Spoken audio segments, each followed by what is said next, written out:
right. Good afternoon. As mentioned, I'm Alex Meadow. I lead product for IAM at Rippling, and I also moonlight as an IT admin. So this topic is one that I'm very familiar with. First, though, before we dive in, I just want to give everyone a quick overview of what we're all about at Rippling IT. So you might have heard of Rippling before and thought of it as an HR software, and that's right, we do that. But we also have a completely standalone set of IT tools and a really powerful IT platform. We've built a full stack platform here that's deeply integrated across identity, access, device management, device inventory management. It's all in one, all under one roof. And because it's all centered around employee data, we're able to manage the entire employee lifecycle end to end in a really unique and powerful way. So the IT needs that I tend to deal with the most are, as mentioned, identity and access over in the top left there. And today we're going to be talking about one of the biggest pitfalls that it's susceptible to: drift. So our main topic here is IT drift, which I'm sure many of you are very familiar with already. But for those of you that aren't, this is when the gradual divergence between what you've configured the system set up to do and what the system actually ends up being. We all know this one pretty well. And for this talk today, we'll focus on the most harmful version of this, which is the drift in user access, and how to resolve that ultimately before it becomes a type of security nightmare that can derail your business. All right, so over the next 30 minutes, first we'll talk about why drift matters. We'll go on some of the risks that it poses to each of the businesses. Then we'll look at a real life example of the consequences that can happen when it isn't mitigated. And after that, we'll look at current approaches to managing drift in market and where some of those fall short. Lastly, an overview of how we actually solve this at Rippling, and ultimately a peek into our roadmap and what we're developing in this space. All right, so the basics. Why does drift matter, and how is this relevant to all of you? The main way I think about this is in terms of risk. And no, my CISO did not force me to say that. That's genuinely how we think about this. It introduces three main areas of risk to the business, and each of these have very real consequences. We'll see in a little bit. So what are those types of risk? First, there's business continuity risk. So we're mostly talking about when someone should have access, but has the wrong level or doesn't get the access that they're supposed to. Maybe it's a new employee that doesn't get it on day one, or someone who transfers and doesn't retain the right level of access. It all amounts to people being blocked from doing their job, slowing productivity, and building up frustration, and ultimately more support tickets for all of us. Next, the big one, security risk. So this is the most dangerous of the three. And again, we'll talk about more why in a minute. But so when someone who shouldn't have access, whether that's a terminated employee or maybe a contractor whose engagement has ended, retains that access, they pose a security threat to your organization. And this is where security breaches happen. So lastly is cost risk, the one that everyone has breathing down their necks from various managers and executives. Drift can lead to companies wasting a ton of money on unused licenses, the wrong tier of licenses, and then of course nobody catches it until annual renewal and we all get yelled at. All right, so how does this happen usually? The most common way is simply lack of process and tooling. Right? Just haven't gotten there yet. Either there's no set offboarding process, hasn't been documented yet, or it's not being followed consistently, or it was never actually transported into a tool so that it could be automated or happen regularly. Then there's just your technical failure. API call fails, a workflow breaks down, custom script behaves unexpectedly. These are often the silent killers as well, because they're often really hard to debug. There isn't notification set up around this type of failure. And so it makes it really hard to know that something actually went wrong in the first place. And then lastly, all of our favorites, extenuating circumstances. This is the emergency access to solve some crisis at 8 a.m. on a Saturday, and you go ahead and grant that so that you can get that out of the way and you can enjoy your weekend. But then afterwards, that access isn't revoked. Action items weren't exactly top of mind for us on 8 a.m. on a Saturday. All right, so we've talked a little bit about how this happens, but now we'll dive into the actual consequences of this. It can happen in any of these ways, but still the consequences when it's unnoticed and unresolved are huge. So let's get into that now because, as we'll see, it can be really, really bad. So another one you might be familiar with, a pretty high profile incident here, was in 2022, Cash App, part of Block, formerly known as Square, all the shapes. They had to notify their customers of the one thing that every company dreads. 8 million customers had their data leaked. And so this is a major security incident for a ton of people at a major company. And it was covered accordingly. Press picked it up, and everyone knew about it very quickly. And so we'll pause here for a second too, because while we'll talk about the lawsuits that eventually came out of this, it's really important to remember that what's often the most costly thing in these situations is the actual reputational damage. And so while Block, large established company, especially Cash App used by millions of people, is able to weather that sort of storm, their costs were still huge, and most businesses are not. This is where those really scary statistics that we all see become very real.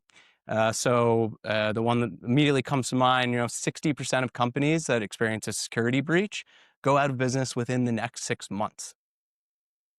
It's a huge, huge deal, potentially life-threatening to most organizations. So big or small, this is an existential problem and very real for all of us. So in this case, how did it happen in the first place? Hackers. No, I'm kidding. It was drift. It was not a breach there that way.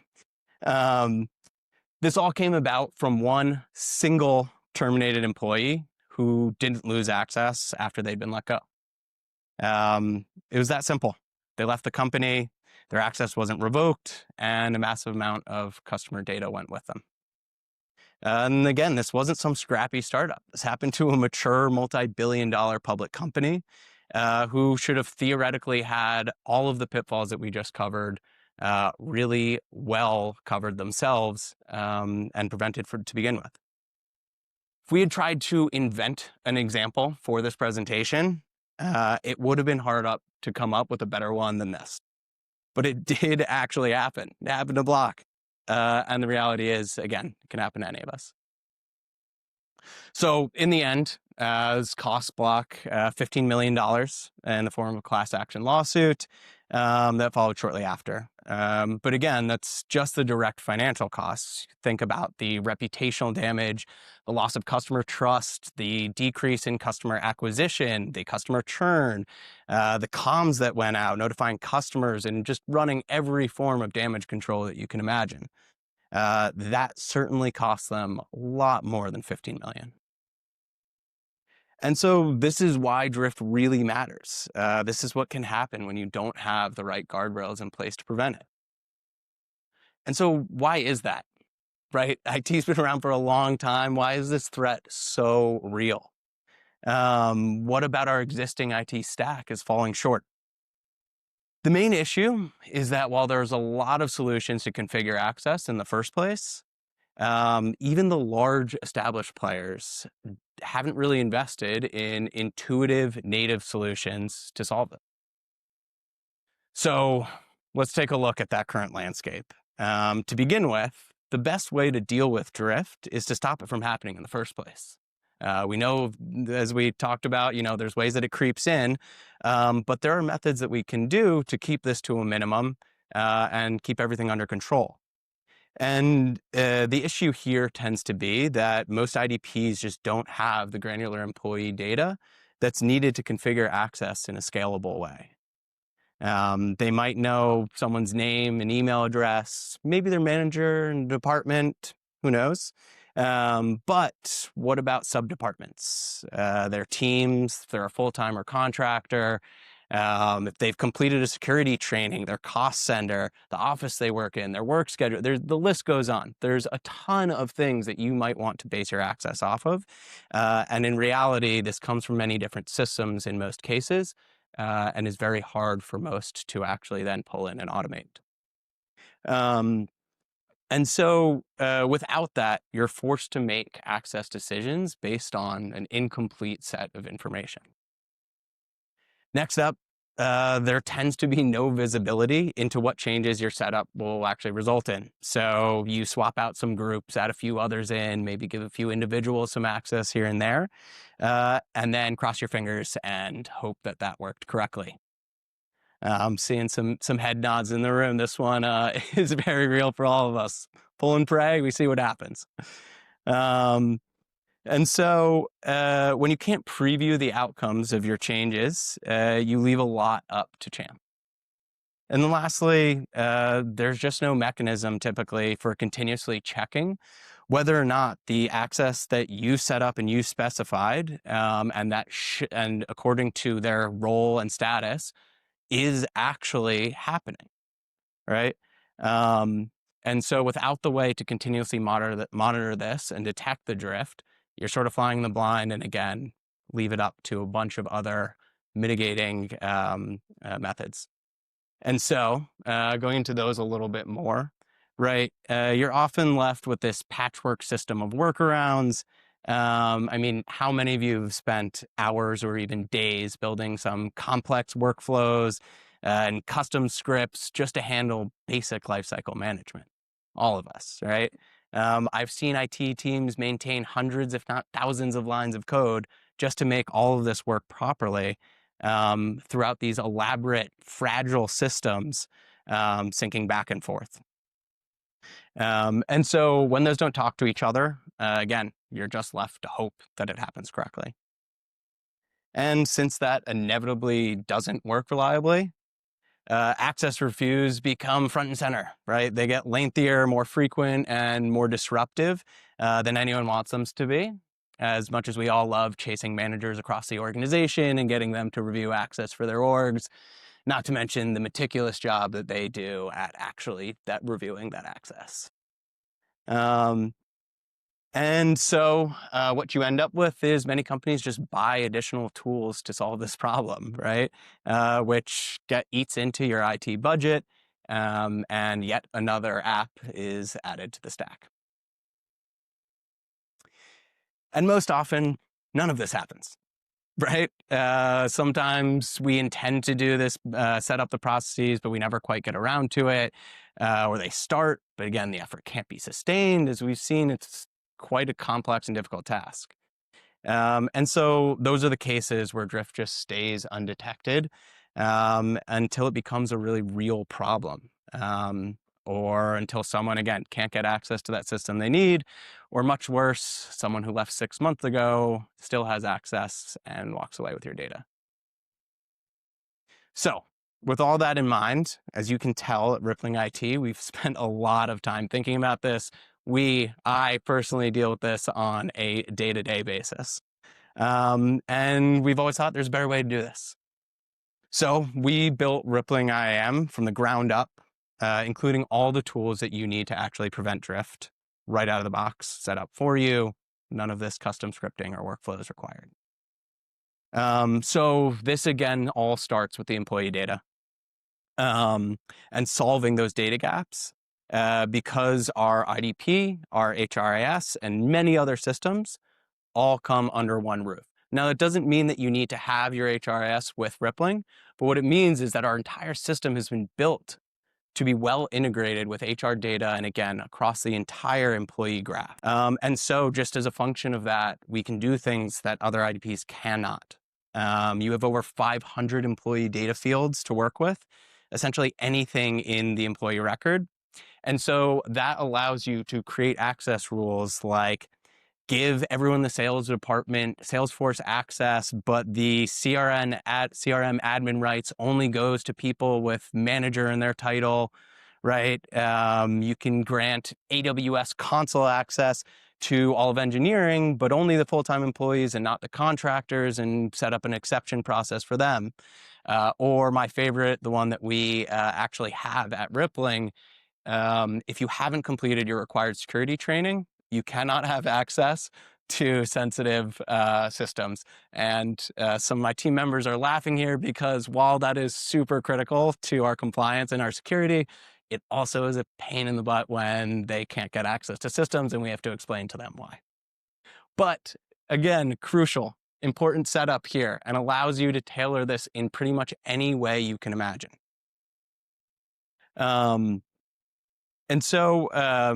It's interesting here because, right, we're not just now talking about a static view of the customer, but actually a view of your own users and employees, but actually a dynamic view into what they're doing and how they're behaving, which is really the next evolution of making sure that you have smart access set up.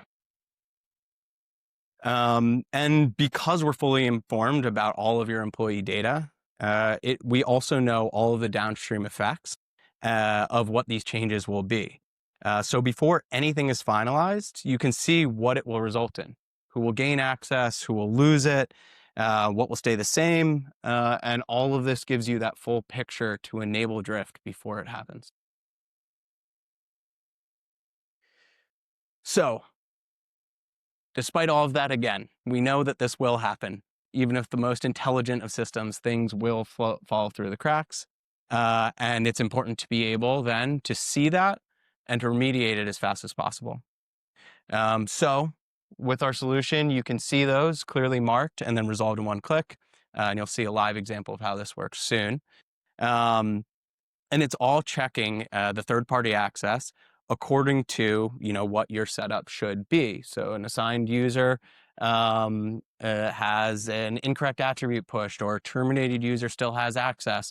All of these different ones we have templated, set up, and then give really easy one-click solutions to be able to resolve that right then and there. What's coming next? So on our roadmap, we have more things coming that each build on top of that foundation that we just talked about. All that same foundation of having a fully informed IDP. First, fully automated access requests. I don't know about you guys, but this tends to be our largest request across the organization. Somehow it always creeps in whenever we hire new employees or people transfer.